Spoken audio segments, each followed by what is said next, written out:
Brian, Crystal wants to get married. We understand this. You understand this. Why are you so afraid to pull the trigger? I was just waiting for Jared and Nicole to get engaged first. I heard he's out shopping for rings, so just waiting for him to go ahead and maybe we'll get a 2-for-1 special on the rings. So Jared, you and Nicole are finally getting married. How does Mark feel about that? Well, you know, I haven't quite yet asked her to marry me yet, so Mark don't know what his feelings quite are yet, so, you know, that one there, you definitely caught me by surprise for sure. So Mark's gonna find out pretty much this weekend if he checks Facebook that you guys are planning on getting married then. Yeah, I guess so. He doesn't have a Facebook, so we won't have to worry about that. So I'm completely under the gun. Actually, I'm hoping to get the marriage completely over and then tell him. So you have been ring shopping then? Ring shopping? No.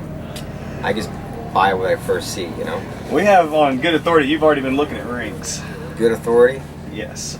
Well, you better check your resources again, because I don't ring shop. I just go in, buy it, and I'm done deal. I know what I'm looking for. Exactly how much longer does Jared have to actually pop the question before you start, you know, really giving these other guys some chances? I put a time limit on him. He got to about another month. And then I'm cutting him off. So we're all excited to have Nicole back at the racetrack, but I think a lot of the fans are wondering, how excited are you about being pregnant right now?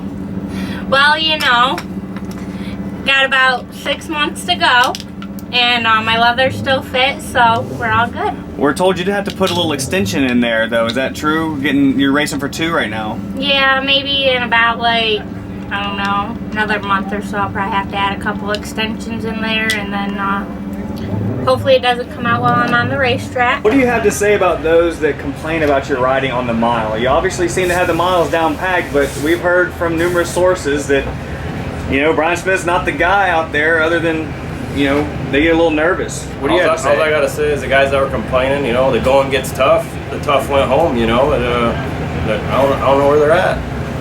How does it feel to drive Johnny Lewis on a flat track? Wow. You know, when I read that Cycle News article, I went, if that's all it's going to take to start driving away the competition, you're going to see a lot coming from me lately. So, you know, I've pushed Sam Halbert around quite a bit, and I haven't got him to retire yet, so I'm going to work on that one. It's been reported that before each race, for good luck, you and Brent share a bunk.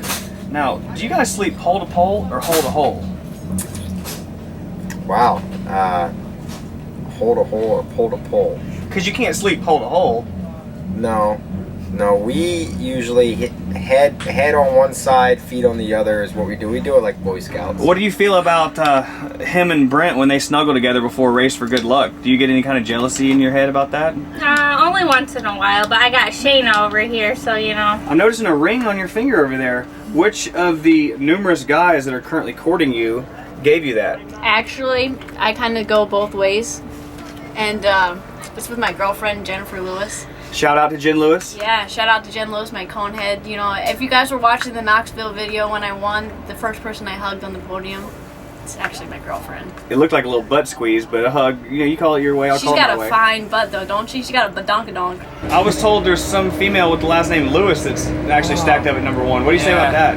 Yeah, that's like her BFF. Like sometimes I would say that's her girlfriend, but you know. I think girlfriend at this point. I know she even has a ring for her and everything. Specifically the TTs, you know, it seems like he just cannot win there, and you know you obviously are pretty dominant on the mile.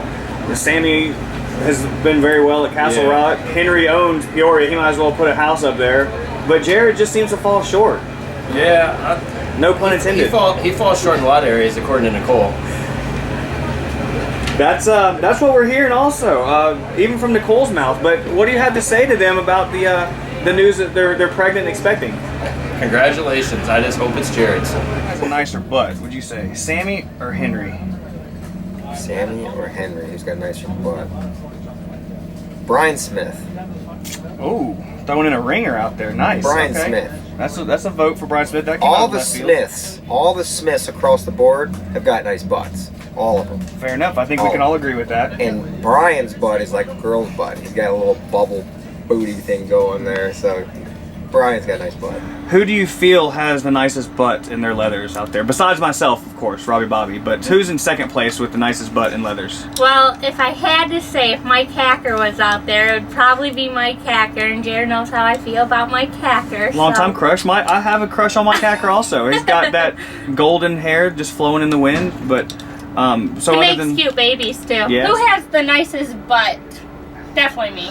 I know it. I know. Me and Nicole been working all week on our butts. That's what the guys said they like. So it's, you know, we've been doing the motto, a moment. Yeah, the lips. We weren't gonna tell anyone about that. But anyway, a moment on the lips, you know, forever on the hips. Ice cream every day this week at the Michigan compound. So, going back to Sammy, you guys have a pretty good little history there. You've said many times that you like to race against Sammy, but you don't like Sammy. Can you elaborate on that? Is it just that he's a hard competitor, but as a person, you don't think you jive with him, or what? I don't. It's not necessarily that I don't like him. It's more like he's not my best friend. You know, he's not my buddy. He's not like as tight as like me or Brian Smith or some of the other riders out there. I do, and it's kind of funny. I do enjoy racing with him because we race hard, and you know, he puts in 100%. I put in 100%. But as far as, you know, the type of guy to go out and have some dinner or maybe go catch a flick or something like that, you know, probably not my type of guy to go and hang out with him. But I respect him, and he rides me hard, and I enjoy racing with him. I understand that you have a lot of love life relationships going on right now. Yeah. Tell us about them. Yeah, you know, that's how you find help when you don't have a mechanic. You just gotta, you know, wing it around and go find the babes in the pits, and they, you know, they do all the wrenching. What do you have to say to the folks that run the Rio in Las Vegas?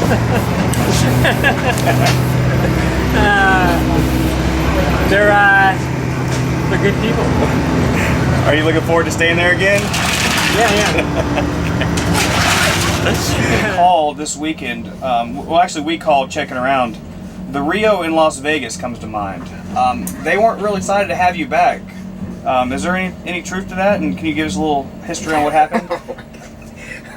I don't know. You got to go ask Jake Johnson about the Rio and the I-bar. I have no clue what the heck you're talking about. That's all I'm going to say.